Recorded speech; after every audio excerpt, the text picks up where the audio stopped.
رمضان كريم وكل سنه وانتم طيبين. ازيكم عاملين ايه؟ معاكم عمر سلامه. ما تنساش تدوس اشتراك وتدوس لايك وتدوس على زرار الجرس عشان يوصلك كل جديد.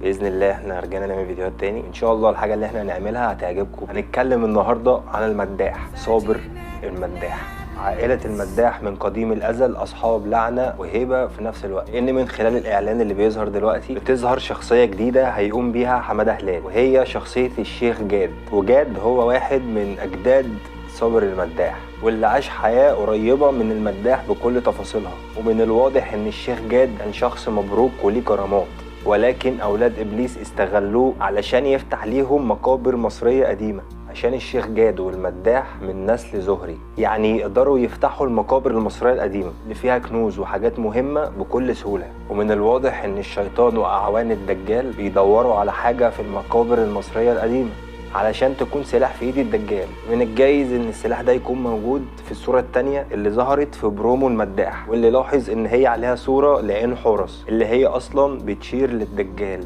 والشمعدان السباعي اللي هو بيرمز لولاد العم للي ما يتسموش، اللي هم هيساعدوا الدجال في مهمته. وانا حاسس بنسبة كبيرة جدا السلاح ده هيكون مرتبط بالموت والوباء، وان هو لما بيلمس اي كائن حي بيقضي عليه. علشان كده الشيخ جاد لما خرجوه من المقبرة قال من وقت ما الشيء ده ظهر والكوارث بتظهر. وللأسف في أدوات كتيرة بتخرج من المقابر المصرية القديمة بتتسبب فعلا في الأمراض والأوبئة، بس الناس الجهلة فسر ده إن هو لعنة الفراعنة. لكن الحقيقة إن في كتابات ورموز مصرية قديمة بتكون ليها قوة كبيرة الجسم البشري مش بيستحملها، بتكون أحيانا فيها تعويذ بتستدعي المرضى والجن علشان يسببوا الموت والوباء بالسحر الأسود. ومن الجايز صناع العمل ده يربطوا بين السلاح ده وبين وباء الكوليرا اللي حصل زمان، لأنه ظهر في البرومو كردون عزل شبه اللي كان موجود وقت الكوليرا في مصر، وبين كمان وباء جديد هيظهر الفترة الجاية شبه الطاعون الأسود، لأن في بوابات شيطانية بتفتح بالدمار والموت والأوبئة،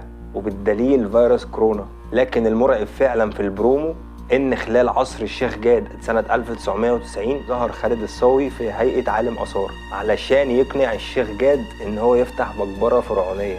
فهل خالد الصاوي قايم بدور الدجال فعلا، ان هو بيتجسد وبيظهر في كل العصور بشكل غير شكله لحد ما يظهر بشكله الحقيقي، ولا مجرد الشيطان هايم في الارض؟ كده نكون وصلنا لاخر الفيديو. يا رب الفيديو يكون عجبكم، واستنونا ان شاء الله فيديوهات كتيره ومش هنتاخر عليكم تاني.